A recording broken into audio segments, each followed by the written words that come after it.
Strange Tales from a Chinese Studio, Story 58. Imagine going to the afterlife, right, and discovering it's run, exactly like the DMV, Oh, wow, yeah. That sounds terrible. right, and then immediately deciding to get into a drunken bar brawl with a local magistrate. I mean, that is definitely a choice. It is. I mean, we've all heard stories of people who just cannot get out of their own way, right? Mhm. But today, we are looking at a man whose addiction and, well, just sheer arrogance were so powerful that not even his own death could sober him up. It's basically the ultimate test of that old saying, wherever you go, there you are. Yeah. Because we tend to have this comforting assumption that death is a hard reset. That the moment you cross over, you're just stripped of all your mortal baggage, your petty grievances, your bad habits. Like you suddenly become enlightened or something. Exactly. But the text we're diving into today proposes something much more terrifying. What if you take your worst traits with you? And what if those traits immediately get you into even deeper trouble on the other side? So before we really get into it, I want you, the listener, to just think about a question.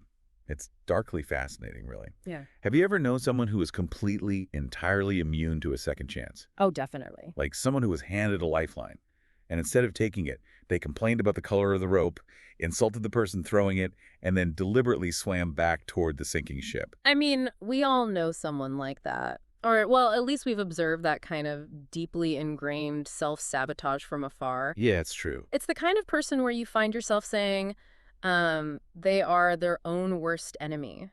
And it's not just a cliche, it's a literal diagnostic reality. And today, we are exploring the ultimate supernatural manifestation of that exact personality type.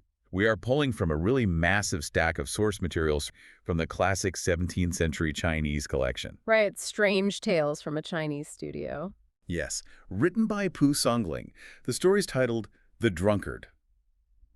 And our mission for this deep dive is to explore the bizarre, tragic, and honestly incredibly frustrating arc of a man named Mu Young-ding. And what makes this particular deep dive so rich is that it's not just a spooky ghost story. No, not at all. Pu Songling was a master of using the supernatural to critique the social and, well, psychological realities of his time. So we're going to dissect a profound, incredibly detailed psychological profile of addiction. And denial. Yeah, denial and arrested development. And it's all set against the backdrop of this highly bureaucratic, surprisingly corrupt, and meticulously structured underworld. Okay, so let's start with the man himself, because we really need to understand who Mu Young-ding was in the world of the living before we can even begin to understand the absolute chaos he causes in the world of the dead. Right, context is everything here. So the text introduces him as a tribute student from Jiangxi province. Now, I know enough to know that in the Qing dynasty, academic titles were, like, everything. But wait, explain that to me. Why is he called a tribute student? What does that actually mean in the 17th century context?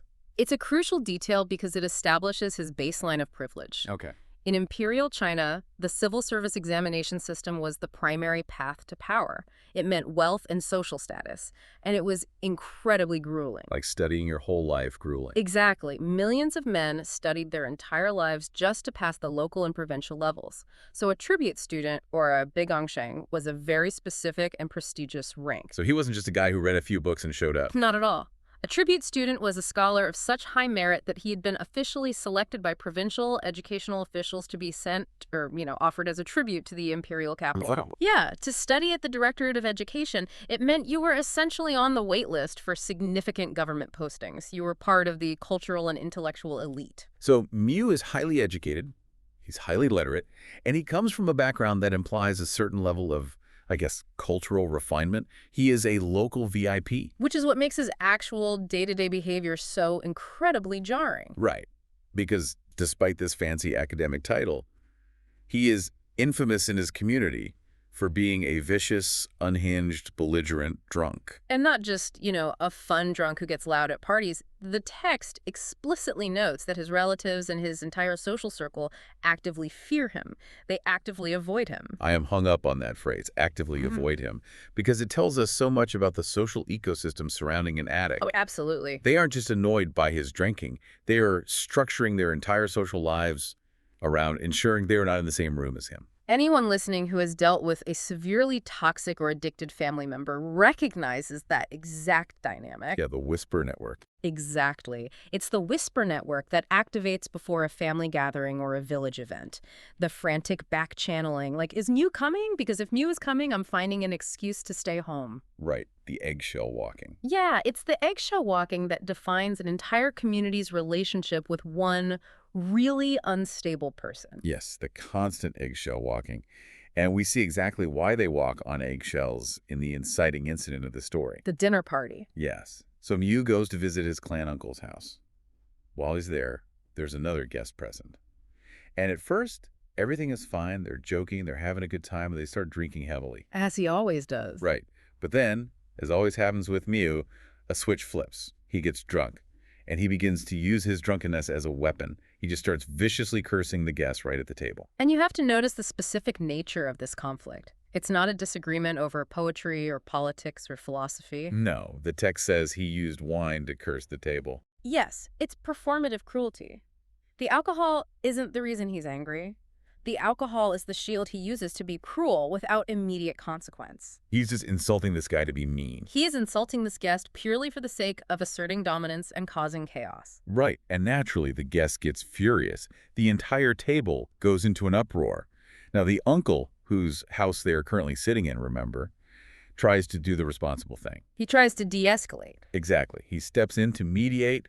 He's probably embarrassed trying to apologize to the guest, and he tells Mew to calm down and back off. And this is where Mew's brain does something absolutely baffling. Ah, yes, the contrarian pivot. Yes. Okay, let's unpack this.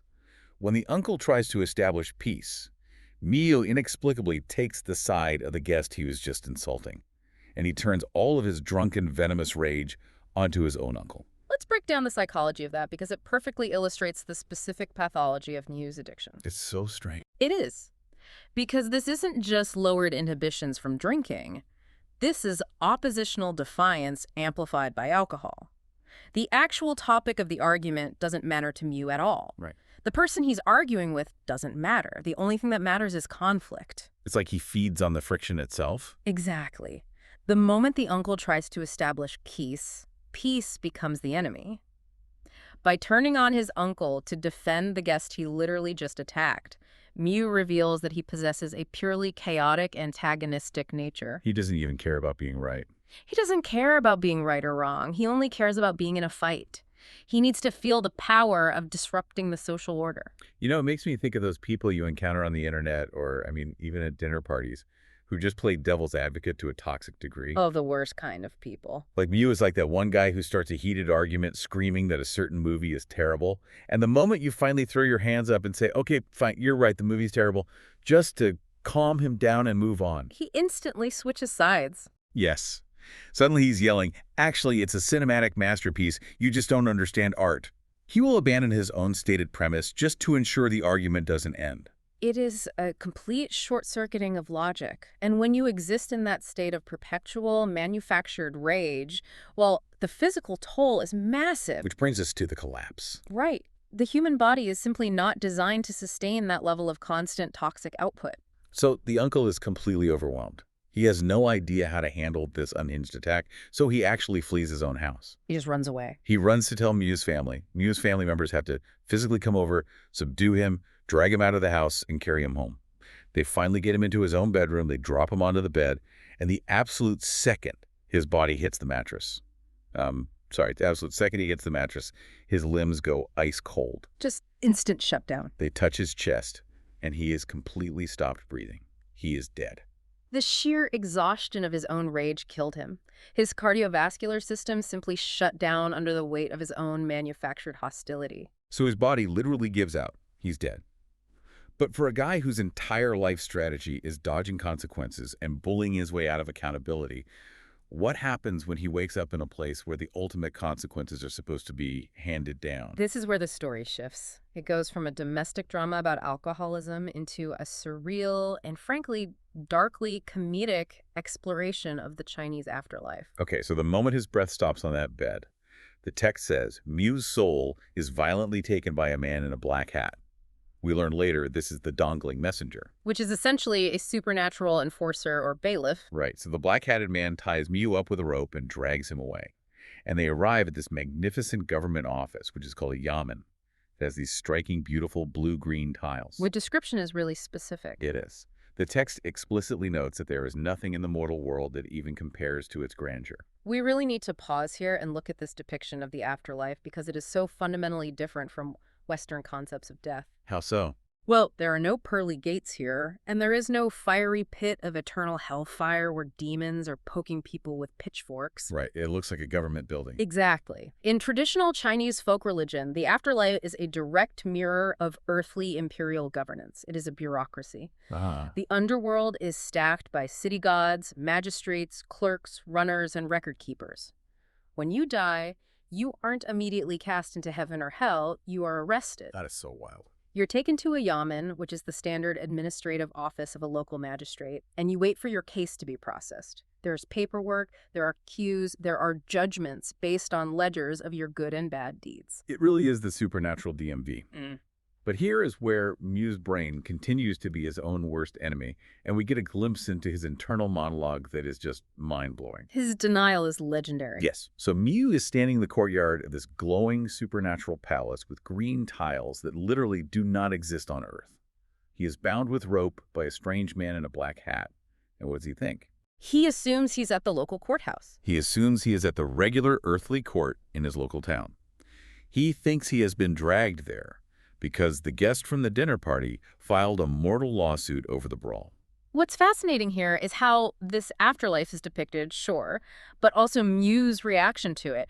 And not only that he thinks he's at a mortal court, he believes he is completely innocent of the charges. I have to push back on this because it honestly challenges belief. How does someone get dragged out of their body, pulled to a glowing green-tiled palace by a supernatural bailiff, and think, my uncle must have filed a noise complaint? I know. The absolute lack of situational awareness is staggering. How does he not know he is dead? It seems absurd, I completely agree. But psychologically, it is incredibly consistent with the character of a severe narcissist or an addict. Really? Yeah, Mew has built his entire life around the narrative that he is the victim. When he attacks people, it's their fault for offending him. When he causes a scene, it's his uncle's fault for intervening. The ultimate victim complex. Precisely. His ego is so massive and his denial is so impenetrable that it literally cannot process the concept of a higher power or a final judgment. Because that would mean he lost. Exactly. To admit he is dead would be to admit he lost control. It would mean facing an ultimate authority that he cannot bully or argue with. So his brain does what it has always done. It reframes reality to protect his ego. Wow. He filters this cosmic, supernatural event through the lens of a petty earthly grievance where he is the wronged party. That makes a disturbing amount of sense, actually. His ego simply won't allow him to be dead. But this delusion is immediately met with the mundane realities of bureaucracy. Oh, the delays. Yes, because while they are standing in the courtyard waiting to see the magistrate, a clerk casually strolls out onto the hall and announces to the crowd, "The magistrate isn't hearing cases today. Everyone come back tomorrow morning." Court delays. Even in death, you cannot escape administrative backlog. It's hilarious. So the crowd disperses, but the black-hatted enforcer who arrested Mew gets really annoyed. He turns to Mew, calls him a crazy drunk rogue, and says, "Look, the sun is setting. We all have to go find food and a place to sleep. Where are you planning to go?" And then the extortion begins. Right, the enforcer basically demands money for food and drink, threatening that if Mew gives him any excuses, he will smash Mew's skull into pieces with his bare fists. This is such a brilliant detail by Pu Songling because it highlights the deeply ingrained corruption of the system. I was going to ask about that. Yeah, this isn't divine, infallible justice. It's casual extortion by a low-level law enforcement officer. But wait, why is a supernatural messenger extorting a dead guy for lunch money? Shouldn't these cosmic guys be above that? You'd think so, but again, the afterlife mirrors the living world perfectly. In the Ming and Qing dynasties, the actual runners and bailiffs working in a local yamen were often not paid a living wage by the state. Really? They were government employees. Yes, but they were considered a sort of underclass. To survive, they relied entirely on luki, which translates to customary fees. But in practice, it was just systemic extortion. Oh, wow. If they arrested you, you had to pay them for your own transport, you had to pay them for your food, you had to pay them not to beat you while you waited for trial. That is brutal. So Pu Songling is basically taking the corrupt reality of 17th century police work and just pasting it directly onto the afterlife. Exactly. And it creates a fascinating power dynamic shift for Mew. Because he's not special anymore. Right. In the mortal world, Mew was a tribute student. He had status, he could abuse his uncle and the dinner guest because his social class protected him. Down here, his academic title means absolutely nothing. He's just another dead guy. He is at the absolute bottom of the food chain, entirely at the mercy of a corrupt, underpaid guard with a very bad temper. And you see Mew realize this immediately. He is penniless. He starts trembling. He tells the enforcer, I didn't even know what was happening. I didn't tell my family. I don't have a single coin on me. Where am I supposed to go? The bravado is gone. For the first time in his entire life, Mew is actually terrified. His bravado completely evaporates because someone is threatening him with immediate physical violence that he cannot argue, debate, or bully his way out of. He is cornered. The denial is starting to crack. But, he still thinks he's just dealing with a corrupt local cop. He needs something undeniable to completely shatter the illusion. And that shattering moment arrives not from the enforcer's fists, but from a very familiar face. The uncle. Yes. So Mew is cowering under the eaves of a shop in the market outside the yamen, waiting to get his skull bashed in, when a man walks out of a nearby building. The man looks at Mew, looks completely shocked, and says, "What are you doing here?" And Mew recognizes him. Mew looks up, and he recognizes the man. It is his maternal uncle, an uncle named Jia, who has been dead for several years. This is the psychological breaking point. It really is. Seeing his dead uncle is the exact moment Mew's delusions finally crumble. He can't rationalize this as a local earthly court anymore. He knows Uncle Jaya is dead. Therefore, he must be dead. Therefore, he must be dead, and the reaction is instantaneous. Mew just breaks down. The text says he cries, tears falling, and he begs his dead uncle, "Save me." It's the first moment of genuine vulnerability we see from him. Though, of course, it's entirely self-serving. He doesn't repent. He just wants to be saved from the immediate threat. But the setup here is so fascinating to me. Uncle Jaya isn't just wandering around as a lost soul in a white sheet. He actually runs a tavern in the underworld. He's an entrepreneur. He's a local business owner. He's well-connected. Jia recognizes the black-hatted enforcer as the dongling messenger, invites him inside, treats him with huge respect, and immediately starts pouring him drinks and serving him food. Jia is leveraging guangxi. Wait, what's that? Guangxi. Guangxi is the fundamental Chinese concept of social networks, relationships, and the reciprocal exchange of favors. Okay, I see. It's how business gets done, how bureaucracy is navigated. Jia knows the messenger. He knows that in a corrupt system, a warm meal and a lot of respect go much further than any legal argument. Right. He is acting as a mediator, just like the living uncle tried to do at the dinner party. But Jia knows how to actually play the game effectively. I love this dynamic so much. Here's where it gets really interesting. It's like getting arrested in a foreign country, sitting in a corrupt police station, terrified for your life, and suddenly discovering that your late uncle happens to run the most popular bar in town and knows all the dirty cops on a first-name basis. He's the ultimate fixer. He really is. Mm-hmm. And through this fixing process, we finally learn what Mew is actually being charged with. Because Jia sits the enforcer down and asks, "Why did you arrest my nephew?" And the enforcer's answer is incredible. It is. He explains that earlier that day, the great king, Lord Foluo, who was essentially a high-ranking judge or deity of the underworld, was passing by on his carriage in the mortal world. Right, doing an inspection or something. And Mew, in his drunken rage back at the dinner party, was cursing in the street. Mew didn't just offend a dinner guest. His drunken abuse crossed the veil between life and death, and he hurled insults at the king of the underworld. The scale of Mew's hubris is just staggering. He carried his earthly rage across the spiritual divide and immediately insulted the highest authority in the realm. And Jia asks, well, what's the punishment going to be? The enforcer shrugs and says he doesn't know the exact sentence yet, but the king really hates people like this. Implying the punishment will be severe. Very severe. Mew's sitting there listening to this, and he starts sweating profusely. He is shaking so hard he can't even hold his chopsticks. He is paralyzed by fear. So the enforcer gets pleasantly drunk on Jia's wine, thanks him for the meal, and says, "I'll leave your nephew with you for now. I'm going home. I'll come back later." leaving Mew and Jia alone for what is arguably the most revealing conversation in the entire text. I agree. This is my absolute favorite part of the story Mm. because Gia gives us Mew's origin story. Once the enforcer leaves, Gia looks at Mew, sighs, and gives this incredible, devastating speech. He says, "You are an only child.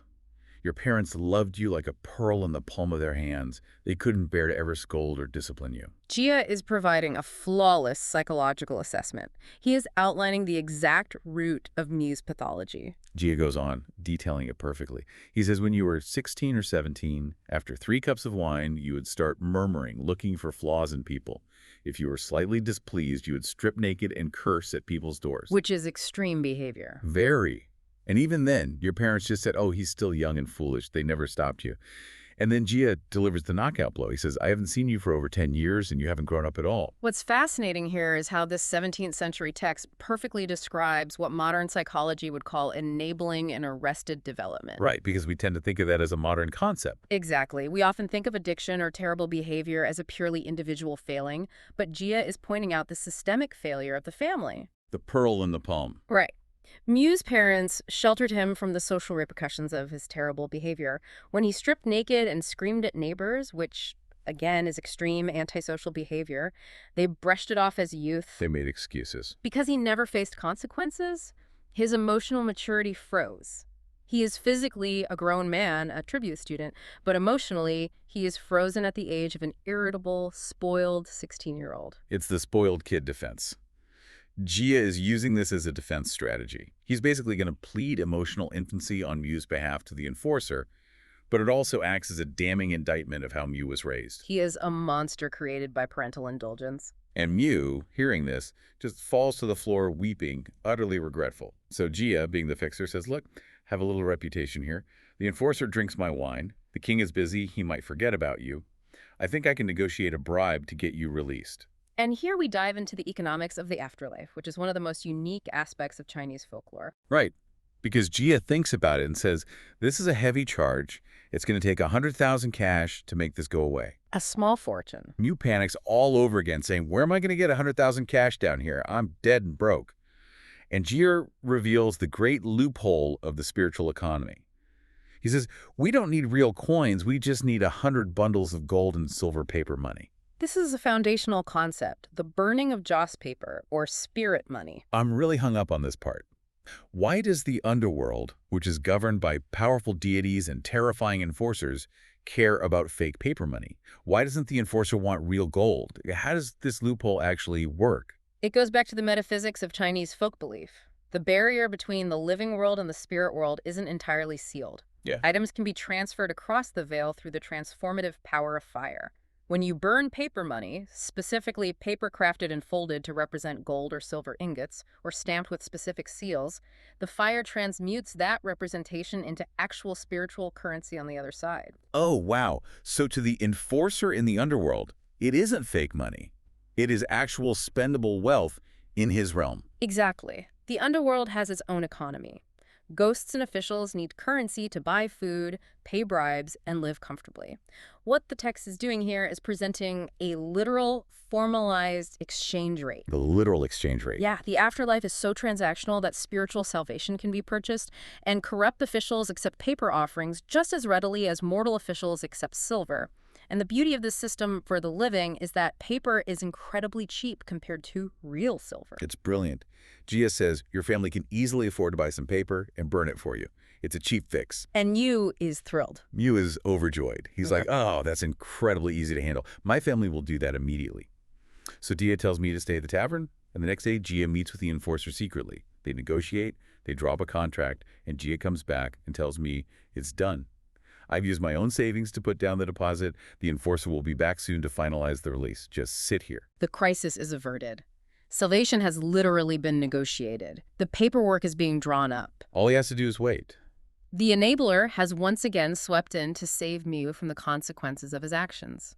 All Mew has to do is sit quietly and do nothing. Just sit in the chair, do not move, do not speak, just wait for the paperwork. But consider the psychology of a chronic self-saboteur. They cannot stand prosperity. It's true. The moment the pressure is off, the moment the immediate threat of consequence is removed by an enabler, the anxiety drops, and the addiction and the compulsion rush back in to fill the void. Which rockets us into the next phase of the story, where things go from a bureaucratic comedy of errors into absolute visceral horror. Relapse. Yes, Right. because Mew is waiting in the tavern for the enforcer to come finalize the paperwork.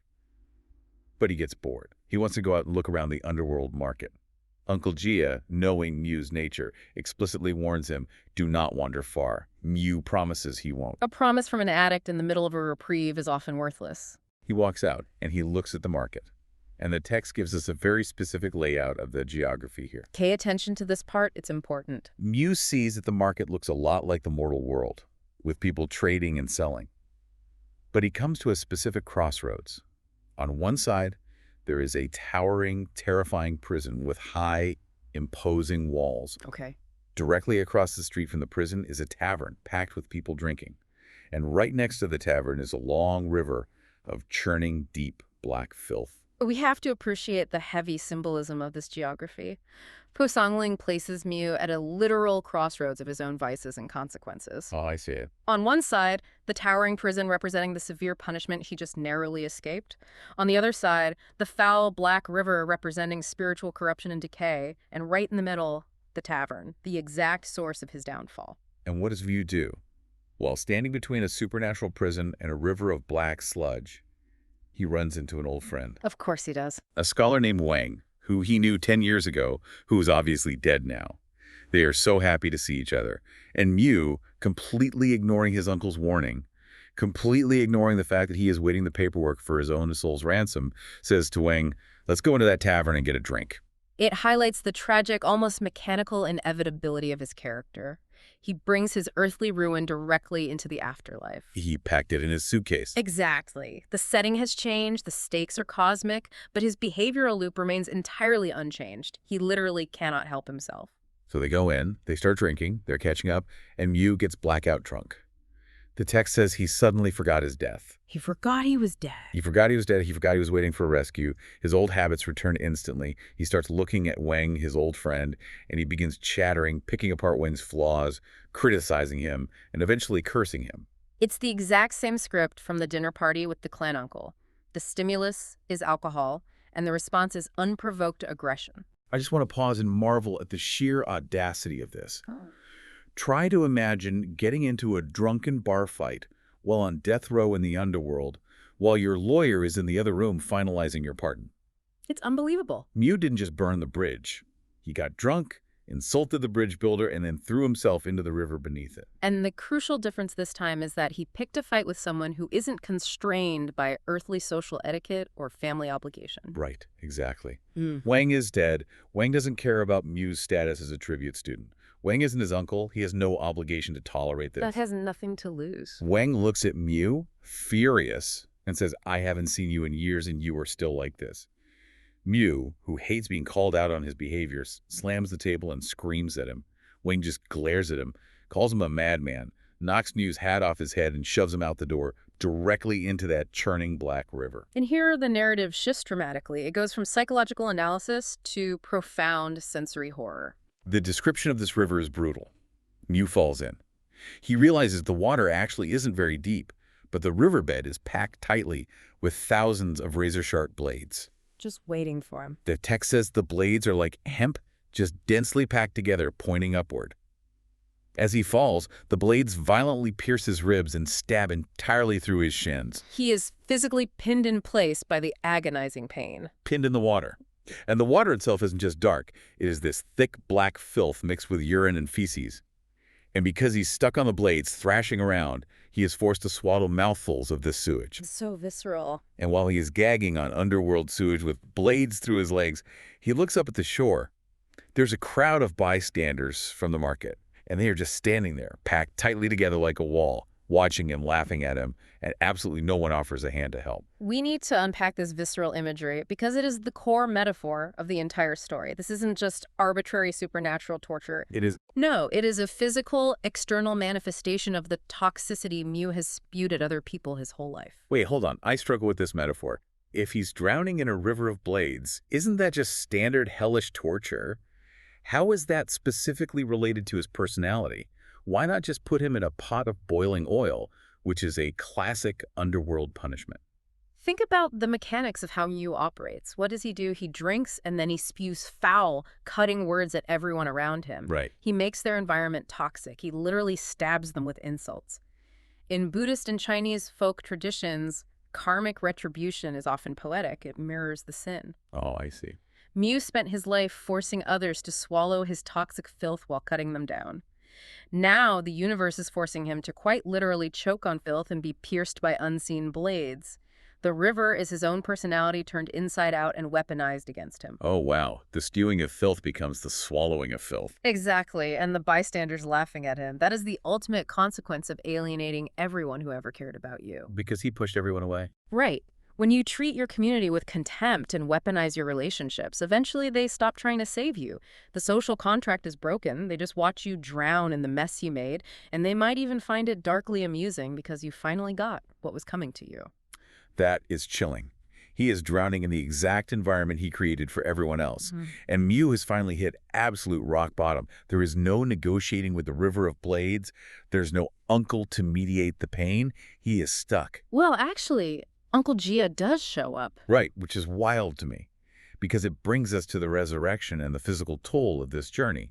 So Mew is in the river, dying a second time, when Uncle Jia suddenly arrives, probably looking for him because he wandered off. And Jia is not happy. Jia sees Mew in the sewage, and he is horrified. Yeah. He manages to pull Mew out of the river, but Jia doesn't comfort him this time. Yeah. Jia looks at him with absolute disgust, and the text gives us this devastating quote. Jia says, "You are beyond saving. Even in death you don't learn. You aren't fit to be human again." That line acts as the moral thesis of the story. You are beyond saving. It's so harsh. Think about the weight of that coming from Uncle Jia. This is the man who just pawned his own underworld business to buy Mew's soul, and even he recognizes that Mew's core identity is fundamentally rotten. Yeah. It's a moment of profound exhaustion for the enabler. Jia realizes that saving Mew from the consequences doesn't actually fix Mew. It just resets the clock until the next disaster. But because Jia is a man of his word, and because he already signed the contract with the enforcer and paid the deposit, he honors the deal. He's not going to let Mew's soul just rot, even if he hates him right now. He's fulfilling the contract. Jia says, "I already paid 1,000 crash as a deposit. The enforcer couldn't wait any longer and had to leave. I have given him a deadline of 10 days to receive the rest of the money." Okay, 10 days.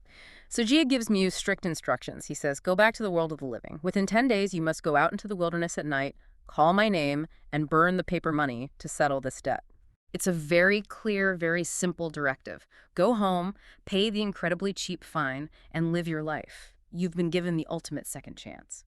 Jia points the way home, and Mew's soul returns to his body. Now, back in the mortal world, Mew has been lying on his bed, cold and rigid, for 3 entire days. 3 days? His family thought he was entirely gone. They were probably getting ready for the funeral. The only reason they hadn't buried him was that he had this faint, thread-like breath still lingering. That thread-like breath is a common trope in these stories. It acts as a physical tether holding his soul to the living world while the underworld bureaucracy processed his case. Suddenly, on the 3rd day, Mew wakes up. And his waking is not peaceful. He doesn't just open his eyes and stretch. He violently sits up and begins vomiting. The physical evidence. And he isn't vomiting normal stomach bile. The text says he vomits several pecks, which is an agricultural measurement, essentially gallons of this horrifying, heavy black sludge. From the river. Yes. It is so foul-smelling that the family can barely stand to be in the room with him. He sweats profusely, and the sweat soaking into his mattress smells exactly like the steaming underworld sewage he was drowning in. This is a crucial narrative device. The text is explicitly linking the spiritual consequences to the physical reality. It removes any ambiguity. Because usually it's just a dream, right? Often in these tales, or even in modern near-death experiences, a character wakes up and wonders, was it all a dream? Was it just a hallucination brought on by a dying brain? The author here says, no. Here is gallons of literal underworld swamp water on your bedroom floor to prove it was real. It's the ultimate gross-out factor, Yeah. but it's undeniable proof. If you wake up coughing up literal black swamp water, you don't get to play the "it was just a crazy hallucination" card. You really don't. And it gets worse. Once he stops vomiting and his body temperature normalizes, he starts feeling intense localized pain. He pulls back his clothes, and he has painful festering sores on his ribs and his shins in the exact spots where the underworld blades pierced him. The spiritual wounds manifested as physical trauma. It takes him 10 days just to be able to walk with a cane. His body is a living ledger of the debt he owes and the punishment he endured. So let's look at the facts. Armed with undeniable physical proof of his afterlife ordeal, stinking of sewage, limping on stab wounds, you would think Mew is ready to pay his incredibly cheap debt, burn the paper money, and completely change his ways, right? A rational person would be terrified into submission. A rational person would become a saint overnight. But human nature, especially the deeply ingrained pathology of someone like Mew, is tragically stubborn. Which leads us into the final act of this tragedy. The rationalization, the stinginess, and the final demise. This part is so frustrating. It is. So Mew is recovering in bed. His family is gathered around, and they are terrified by what he told them about his soul being arrested. They are begging him to go buy the paper money and burn it to repay Uncle Gia and the enforcer. And this is where Mew's mind performs one of the most astonishing acts of self-deception in literature. Mew sits down and does the math. He calculates that to buy 100 bundles of high-quality gold and silver paper offerings, it's actually going to cost him a few real pieces of silver in the mortal world. Real money. Real money. And suddenly, looking at the prospect of spending those few pieces of silver, he becomes incredibly stingy. Consider the psychology of rationalization at its most fatal. He is weighing the eternal salvation of his soul against the cost of a moderately priced dinner, and he decides his soul isn't worth the cash. I cannot get over this. Yeah. He starts actively arguing with his family to justify not paying. So you know what? I was really drunk that night. The whole underworld thing. It was probably just a drunken hallucination from the wine. He dismisses the black vomit. He dismisses the festering wounds on his legs. It's insane. The cognitive dissonance required to look at your own supernatural stab wounds and say, I must have imagined it, is staggering. Yeah.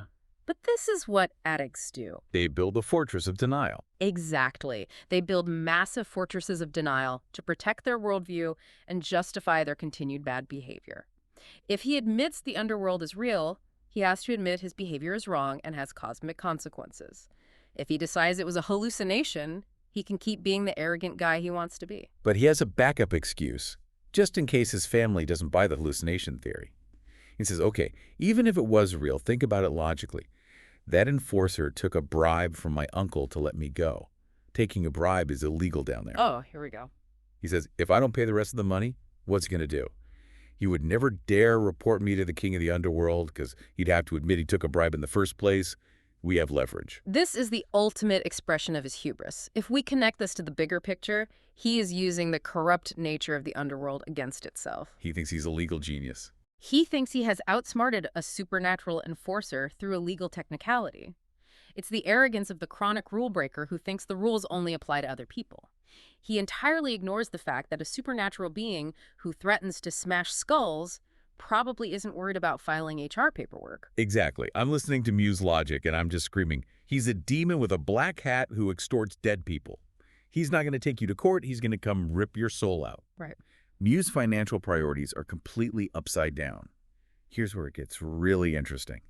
He negotiated a supernatural ransom down from a king's fortune to the price of a takeout order, and he still decided to skip out on the bill. It's the ultimate failing to read the room in human history. He ignores his family's pleas, and he refuses to burn the paper money. But he isn't completely without fear. The text notes that for a year, out of lingering paranoia, he actually stops drinking heavily. He stays sober. The threat of the enforcer keeps him somewhat in check, even if he pretends he isn't scared. And this creates a new tragic arc, the temporary reform. Because he stays sober for a year, the whole village rejoices. They want to believe he changed. They think, wow, Mew finally grew up. He had a near-death experience and it changed him. He's reformed. And so society does what society does. They slowly start inviting him to drink again.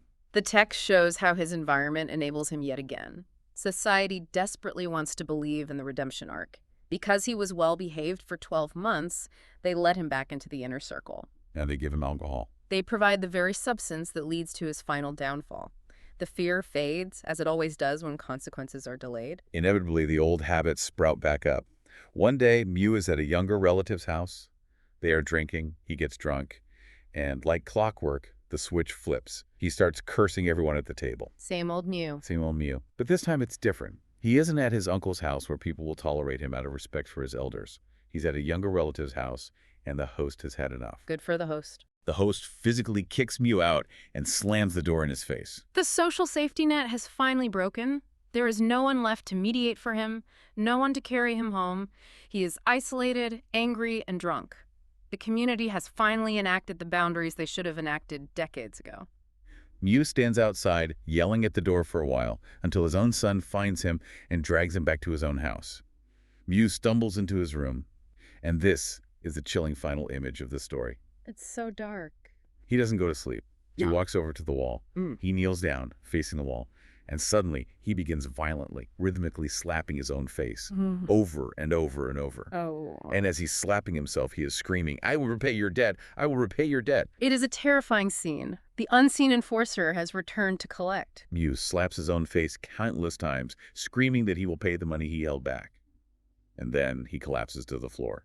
His family rushes in, but the breath is already gone. He's dead for good. Mew acting as his own executioner is the perfect thematic conclusion. The enforcer didn't have to manifest physically and smash his skull.